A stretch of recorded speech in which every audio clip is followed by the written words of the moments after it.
गाँव में प्रत्येक मनीष हृदय देखा मिलता है असुमारी भाईचारा और भल पाइबा आईपाई तो गाँ माटीर बास्नार विभोर होता अनेक पुरुखा व्यक्तित्व गाँवर संस्कृति सह ऐतिह्य परंपरा सह जोड़ी हुई रही गाँवर परिचय एथपाई तो आम कलिंग टीवी स्वतंत्र कार्यक्रम मो गाँ कथा एथि अंतर्गत प्रतिदिन आम विभिन्न गाँवर कथा देखाऊँ गाँ लोकों दुख सुख सह भागी होछु आज मो गाँ कथार देखा केन्द्रापड़ा जिला केन्द्रापड़ा ब्लॉक आयोबा गाँ आ जानिबा एही गाँवर किछि कथा और किछि व्यथा विषय रे।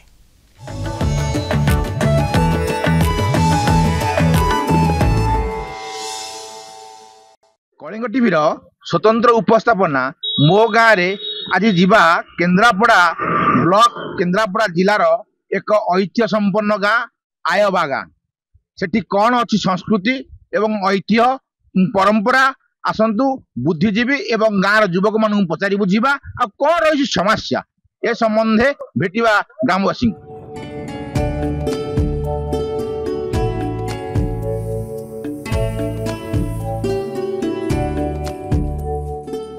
केन्द्रापड़ा जिलार आयोबा गाँ केन्द्रापड़ा ब्लॉक ऑफिस ठारू केनाल रास्तार 12 किलोमीटर गले पड़े एही गाँ 4टी वार्ड विशिष्ट एही गाँ 1895 तत्कालीन राजा बसाइथिले। राजांको अमलरे एठारे आयकर आदाय हेउथिबारु गाँर नाम आयोबा होइछि। 4000 जनसंख्या विशिष्ट एही गाँर मुख्य द्वार रे एक स्वागत गेट अछि। लोकमानंको मुख्य जीविका कृषि। बहुत असुविधा सम्मुखीन वर्तमान आम वर्षार सब धान फान सब धोई धाई जाए किसी भल ना बहुत असुविधार वर्तमान आम अच्छु माने 5-7 दिन धरी दी बेला भल खाइबा चली फेरू ना यज्ञ बेले समस्ते खाई पीकरी संतुष्ट हो जाती। चतुर्दश वर्षीय बालक अभिमन्यु छप्तरथी बेड़ी ताकू माइल छमरे खेलिन कपट पशा नेल राज्य धन अस्पर्शीय रमणी की सभा तले कल विवसना। बाबा स्वप्नेश्वर मंदिर अग्नि मंदिर माँ बुढ़ी जागुलाई मंदिर माँ बासुलाई मंदिर माँ वज्र महाकाली मंदिर हनुमान जीव मंदिर राधाकृष्ण मंदिर सिद्ध महापुरुष अरक्षित दास आश्रम एही गाँव रे अछि।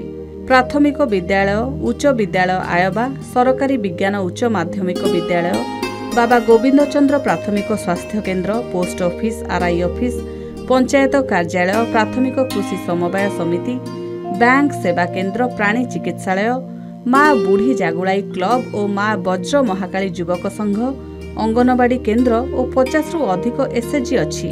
आयोबा बाबा गोविंद चंद्र दास आश्रम परिसर रे प्रतिवर्ष विश्वशांति महायज्ञ पालित होता है। जागर बड़ ओषा और दोल पर्व धूमधाम रे पालित होता है। प्रति वर्ष यादव मानकर लौड़ी खेल खूब मनछुआ होता है। बालीगोठ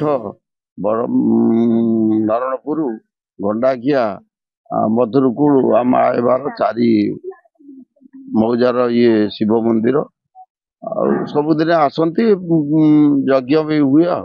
एई महिला किसी तो सहायता आसुनी निजे जा हमें करूचो बड़ी पापड़ धूप एंती टेडी एंती करी व्यवसाय करचो सेइतिर तो होउनी आ सरकार सहायता किछि मिलनी हमें वोट देकरी किछि भी लाभ नै डबल इंजीनियर के वोट देलो किछि लाभ नै मोदी सरकार हम गोष्ठी भी भारी सब बड़ गंडगोल चलछि।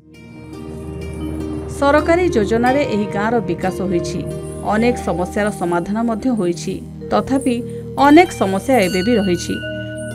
1895 मसीह स्थापित उच्च प्राथमिक विद्यालयर भित्तिभूमि न कहिले भल ए पर्यंत भल घरटीए होई पारिला नाही। अव्यवस्था भितरे मेडिकल प्रसूति विभाग खोलिबा पई दाबी हेउछि। गाँ खेल पड़ियार विकास हेउ नथिबारु युवक माने खेलरू वंचित अनेक सरकारी जमी असाधु लोकक जबरदखल रे गाँ दांड आलोकीकरण होई नथिबारु संध्या हेले गाँ अंधार रे बुड़ी जाउछि। जलसेचन और जल निष्कासन व्यवस्था करिबा जरूरी होई पड़िछि। तेबे अतिरिक्त जिलापाल कहिसंती समस्त समस्यार समाधान कराजिबो। तांकर माटी फाटी पड़ी जाई सेपटरे सी सेपटे फला फल खेलचंदी सरकार और कलेक्टर को मु कहूची हम आयबा गाँ रे ए फल बुडियाटा जोगै दियंती। आय कर बसुथिला सब लोक माने कर दउथिबारु आय कर दउथिबारु एटा आयबा ना रखा गला। अनेक गुडे पंचायत बे विच्छिन्न होई गलानी अन्य अन्य पंचायत आउ किछि पंचायत डिवाइड होई गलानी କିନ୍ତୁ ଏ ପଞ୍ଚାୟତ ଆଜି ବି ନିଜର अस्तित्व बजाय रखिछि। आमे समस्त जानी जबरदखल is an offence, encroachment is an offence. तो सरकार जगह को आमे एटा भी आ भितर गोटे जनसचेतनता सृष्टि होगा दरकार। सरकार जगह को जबरदखल करवाटा अनुचित, कारण आमे सब जानते आमर जमी निज जगह प्राइवेट जगह अच्छी, आमे जमी we are taking care of that private land. Government is also planning at every stage रे। आपण जदि जिबे एठी पादे पादे समस्या शिक्षा, स्वास्थ्य, गमनागमन एवं आलोकीकरण अनेक समस्या भरी रही। ग्रामवासी माने दाबी करिसेंती जे तुरंत सरकार आम गाँ को दृष्टि निक्षेप करंतु। केन्द्रापड़ा सदर महकुमार अनेक दूर हेले मध्य ये सर्व पुरातन गाँ सरकार निश्चित भावे आम कहूँ दृष्टि देई ये गाँव समस्या समाधान करिवे। केन्द्रापड़ारू सरोज पैड़ा, कलिंग टीवी।